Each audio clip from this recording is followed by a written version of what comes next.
Je vous ai parlé de l'histoire de la monnaie. Intéressons-nous maintenant à l'histoire des créateurs du Bitcoin, le mouvement des crypto-anarchistes. On ne va pas rentrer dans le fonctionnement du Bitcoin encore. Je pense que c'est intéressant de comprendre le raisonnement qui a amené à la création du Bitcoin. Dans crypto-anarchiste, il y a deux mots. Crypto, du mot cryptage, chiffrement, tout ce qui fait que la donnée peut être modifiée pour ne pas être lue par quelqu'un d'autre, et anarchiste. Alors vous avez peut-être déjà entendu parler de mouvement anarchiste. Qu'est-ce que c'est? Sans être moi-même un spécialiste, je sais que, au global, il s'agit de personnes qui désirent une société où il n'y ait pas de régulation particulière. Par exemple, pas d'école, pas d'État, pas de banque. Ce sont des personnes qui militent en particulier pour une société sans police et sans loi, où chacun, en réalité, fait sa propre loi. Alors, qui sont ces crypto-anarchistes? Ce sont généralement les rois du chiffrement. Ce sont des personnes qui ne veulent pas pouvoir être espionnées. Quoi qu'elles fassent, depuis leur téléphone, depuis leur ordinateur, elles vont faire en sorte de chiffrer les données, c'est-à-dire de les rendre illisibles pour quiconque essaie de les espionner. Ce ne sont pas forcément des personnes qui considèrent qu'elles ont des éléments à cacher, mais elles veulent au contraire tout cacher de leur vie pour que personne ne puisse savoir ce qu'il s'y passe. On se demande souvent pourquoi est-ce que les crypto-anarchistes veulent tout chiffrer. S'ils veulent tout chiffrer, c'est qu'ils ont forcément quelque chose à cacher. Eh bien, pas forcément du point de vue du crypto-anarchiste. Lui pense qu'il est préférable que tout soit chiffré pour éviter que quelqu'un d'indésirable puisse mettre le nez dans leur vie privée et voir ce qu'il s'y passe. Ils anticipent peut-être un futur dans lequel les données vont circuler librement et où quelqu'un, une super société ou un état policier pourrait accéder à leurs informations. Ils se disent, dans le doute, chiffrons tout, comme ça c'est sûr. Plusieurs éléments ont motivé les crypto-anarchistes à tout chiffrer. L'un d'eux, assez récent, c'est le cas d'Edward Snowden, dont vous avez peut-être entendu parler. C'est un ancien consultant pour la NSA, la toute-puissante agence de renseignement américaine.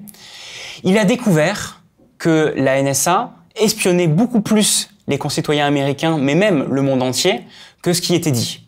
Et il considérait que c'était pas normal, et donc il l'a fait savoir au monde entier en diffusant l'information. Il a indiqué notamment ce qui était analysé par la NSA, et on a découvert l'ampleur de la surveillance de masse. Et c'est à ce moment-là qu'on s'est rendu compte qu'on est rentré dans un monde de surveillance de masse. Ça a éveillé pas mal de conscience, et incité d'autant plus de gens à rejoindre un mouvement crypto-anarchiste dans lequel on dit que on préfère tout chiffrer pour éviter que des super-organismes, comme la NSA par exemple, puissent observer ce qui se passe.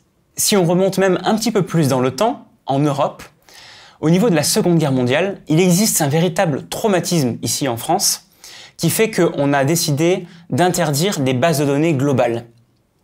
À l'époque, l'État tenait compte de certains registres, donc sous format papier, pas sur ordinateur à l'époque, de qui possédait quoi ou qui était de quelle religion. Par exemple, qui est juif. C'était pas forcément un problème du temps que l'État respectait les gens.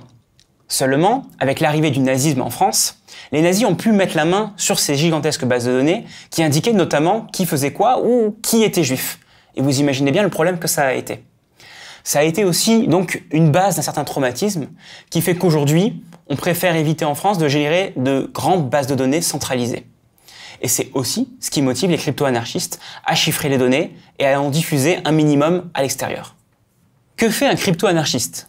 Quel logiciel utilise-t-il au quotidien? Un crypto-anarchiste, c'est d'abord avant tout un geek qui a un bon niveau, quelqu'un qui connaît bien le fonctionnement de l'ordinateur et qui est généralement développeur, programmeur. Et c'est quelqu'un qui va bien choisir les logiciels qu'il utilise. Notamment, il ne va pas utiliser Windows ou macOS, il va plutôt utiliser Linux et certaines distributions Linux, en particulier Tails, qui est recommandé par Edward Snowden lui-même, qui a la particularité de chiffrer un maximum d'informations et de ne jamais rien retenir dans la mémoire de l'ordinateur. C'est un excellent moyen de passer incognito. En plus de Linux, le crypto-anarchiste va souvent chiffrer toutes ses communications à travers un VPN, un réseau privé virtuel qui fait que toutes les données qui circulent sur Internet vont être envoyées de façon chiffrée, ce qui limite fortement la possibilité d'espionnage au niveau du réseau. Il va aussi utiliser des logiciels libres, comme Firefox ou Chromium, parce qu'il a beaucoup plus confiance dans le logiciel libre, parce qu'il peut regarder le code source et vérifier qu'il n'y a pas de programme espion. Il va aussi beaucoup naviguer sur des réseaux comme Tor, le réseau Internet anonyme qui permet de consulter des sites web sans révéler son identité. Il va installer des plugins, par exemple pour bloquer toute forme de publicité, bloquer toute forme de script, ou même chiffrer ses emails à travers un outil intermédiaire qui peut faire en sorte que personne d'autre ne peut lire les emails qu'on envoie. Et enfin, on y vient, les crypto-anarchistes vont avoir tendance à utiliser des crypto-monnaies comme le Bitcoin, qui est la première crypto-monnaie qui ait réellement été créée. Les crypto-anarchistes ont horreur de tout ce qui est centralisé. Les serveurs centraux des grandes multinationales, les banques qui servent d'intermédiaires pour la monnaie, ils n'aiment pas ça et ils veulent s'en débarrasser. C'est pour ça que depuis des années, ils planchent sur une solution qui permettait de créer une nouvelle monnaie. Et c'est donc ce qui m'amène à vous parler de l'histoire d'un certain Satoshi Nakamoto.